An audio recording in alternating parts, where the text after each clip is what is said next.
Olá, eu me chamo Lucas. Esse trabalho é sobre infecção grave por Covid-19 em pacientes pediátricos hospitalizados. Participaram da confecção desse trabalho a doutora Paula Neves, Manuel Sampaio, Paula Vitória Motoyama e doutora Olivia Bessa. Essa apresentação é organizada da seguinte forma, e nós sabemos que a infecção pelo SARS-CoV-2 ela apresenta um espectro amplo de manifestações clínicas, que vão desde formas assintomáticas até formas graves, como a MISC e disfunção de órgãos. Na pediatria, nós temos manifestações clínicas que podem não ser típicas e podem ser relativamente mais brandas do que quando comparadas a adultos. A SIMP, ela vai ser uma complicação não infecciosa da COVID-19, que vai ser comum em crianças e tem um potencial de gravidade e de necessidade de suporte intensivo para as crianças acometidas. Sendo assim, esse trabalho se torna importante a partir da possibilidade da caracterização do perfil clínico epidemiológico de crianças com infecção por SARS-CoV-2 internadas em hospitais públicos de Fortaleza, no Ceará, bem como pela possibilidade de descrever as características associadas a desfechos desfavoráveis.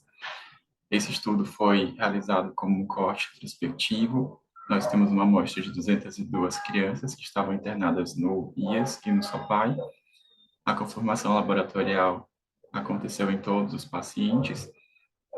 Os dados foram coletados por meio de formulários e de entrevista com os responsáveis legais ou com os pacientes.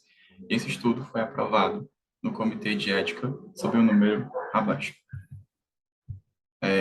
Dentre as características gerais dos pacientes, nós notamos uma idade média de 6,39 anos, um predomínio discreto no sexo masculino.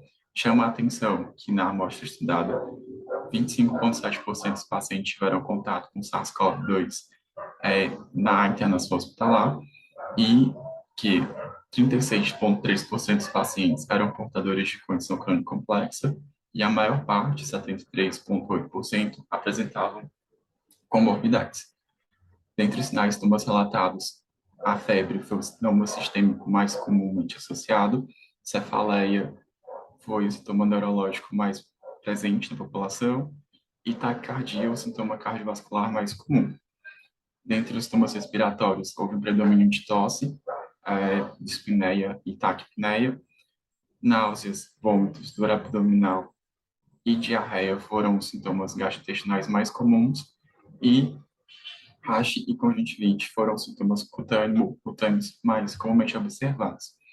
Dentre as características observadas dos pacientes, nós tivemos dois endpoints, que foram as admissões em UTI e os óbitos. Chama a atenção que mais de 25% da população evoluiu com necessidade de internação em UTI, possivelmente por se tratarem de pacientes mais graves já admitidos em hospital terciário. Dentre as características desses pacientes admitidos em UTI, a presença de diabetes como comorbidade foi o principal fator de risco.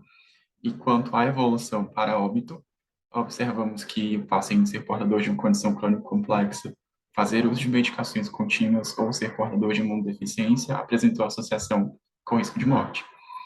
Dentre as características clínicas observadas, vimos que pacientes com dispneia, náuseas, conjuntivite, taquicardia e hipotensão tiveram maior tendência à internações em UTI, enquanto pacientes com calafrios e taquicardia tiveram maior propensão a evoluir com óbito. Por meio de uma análise hierárquica regressão logística multivariada, observamos que houve um aumento de desfecho desfavorável em pacientes com maior número de tempo de internação, com presença de mialgia, dispneia, lesão renal aguda, enquanto valores altos de hemoglobina no hemograma admissional foi considerado um efeito protetor para os dois endpoints. Dentre as características para a progressão com síndrome inflamatória multissistêmica pediátrica, nós observamos que os pacientes que apresentavam dor abdominal, conjuntivite, racho cutâneo apresentavam maior tendência à evolução para SIMP, enquanto que um número alto de monócitos no hemograma admissional foi considerado um efeito protetor. Sendo assim, nós observamos uma evolução com desfecho desfavorável associada à infecção por COVID em pacientes em hospital terciário, principalmente em pacientes com comorbidades. Essas são as referências. Obrigado.